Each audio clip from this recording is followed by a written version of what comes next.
Ici les Pailleurs, ce soir est à Givet dans les Ardennes. Bertrand Lassaguette et Styliane Apev ont pu découvrir un catamaran électro-solaire, un bateau révolutionnaire, avec un Suisse à la barre. Direction donc Givet et la Meuse.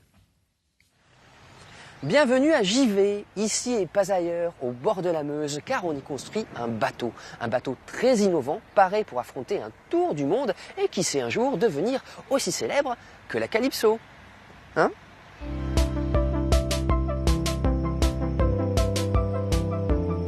Au XIXe siècle, des bateaux fonctionnaient à voile et à vapeur. Celui-ci fonctionnera à voile et au soleil. 47 panneaux photovoltaïques, des éoliennes et un mât de 20 mètres. Pas encore fixé, car pour rejoindre la mer du Nord et passer sous les ponts, pas question de mettre les voiles. C'est le message que j'ai surtout envie de faire passer, c'est qu'actuellement, on voit bien que le problème, c'est qu'on appuie sur les manettes, on passe à la pompe à gasoil et on repart. Et là, si vous voulez, c'est une histoire de gestion des énergies, entre ce qui rentre et ce qui sort.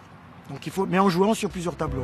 Médecin suisse à la retraite et navigateur éclairé, Raphaël Delars se lance dans un défi technologique cousin de Planète Solar, un bateau créé par des compatriotes. Boucler un tour du monde en n'utilisant que la nature comme carburant et sans rien rejeter dans les océans. Il y a panneaux solaires, alimentation de ses batteries, alimentation d'un moteur, autonome. Même chose de l'autre côté. Mais on a un système de croisement où je prends l'électricité de ces panneaux solaires sur l'autre pack de batterie et vice-versa. Donc on a prévu des systèmes de croisement. Voilà. Renversant, n'est-ce pas ? Pour en arriver là, Raphaël Delars a dû trouver un constructeur capable de concevoir ce catamaran électrosolaire. C'est à Givet qu'il se trouve, Aeroflit, une entreprise belge spécialisée dans les matériaux composites, travaillant aussi bien pour l'armée que pour Airbus, et fondée par un autre, Raphaël.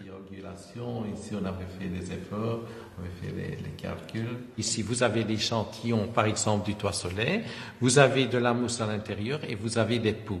Des pots qui sont en carbone, saturés à la résine d'époxy et c'est fait sous vide. Donc, on a dû déterminer les épaisseurs de la mousse, les épaisseurs du composite et on a dû déterminer l'orientation des tissus et déterminer les matériaux qu'on devait utiliser, ici en l'occurrence du carbone. Donc on a un toit solaire très léger mais très résistant. Raphaël van Vlodorp imagine des bateaux depuis qu'il est enfant, avec une exigence constante d'innovation. Ici, ce serait le numéro 2 de bateau électrosolaire. Et alors, bien entendu, les panneaux seront peut-être à la verticale parce que maintenant, la technique évolue et les panneaux sont rentables même à la verticale. Pour l'instant, il est sur la balance, il fait 6 tonnes. Vous avez une balance pour peser des bateaux ? Oui, je mets des capteurs. Et ça me permet de mesurer au fur et à mesure qu'on rentre une pièce, je mesure au fur et à mesure toujours. Je veux contrôler tout. Il aime tellement analyser et mesurer Raphaël van Vlodorp qu'il s'est doté d'un bateau labo. Ce bateau laboratoire va étudier comment le composite vieillit dans le temps. Ici, on utilise des fibres optiques qui sont réparties dans toute la coque. Ici, on va mettre un connecteur, on va relier ça à notre ordinateur et à tout moment, en naviguant, on aura comment le bateau se comporte et les efforts qu'il subit. Et la finalité, c'est d'en faire d'autres bateaux derrière plus performants, plus légers et plus solides. Et d'utiliser, afin qu'ils consomment de moins en moins, qu'ils passent bien dans la mer, qu'ils gardent bien sa ligne et je crois qu'il se déplacera comme une libellule sur l'eau. Tel une libellule, l'autre Raphaël compte bien voguer jusqu'au Pacifique, retrouver la magie des atolls des Tuamotu. Son bateau est d'ailleurs baptisé Wa-Motu Piti, joli petit îlot en tahitien. On arrive dans un espace un peu flou comme ça, qui est peu délimité. On voit quelques petites pétoles de nuages, de cumulus ou milice au-dessus, donc on sait qu'il y a un peu de terre. Et puis il faut trouver la passe. Parce que pour entrer au cœur du mystère, au cœur du joyau, il faut trouver une passe. Et les passes sont difficiles. Comme avec une femme. Un peu comme avec une femme, et ça, je vous laisse le soin d'explorer le sujet.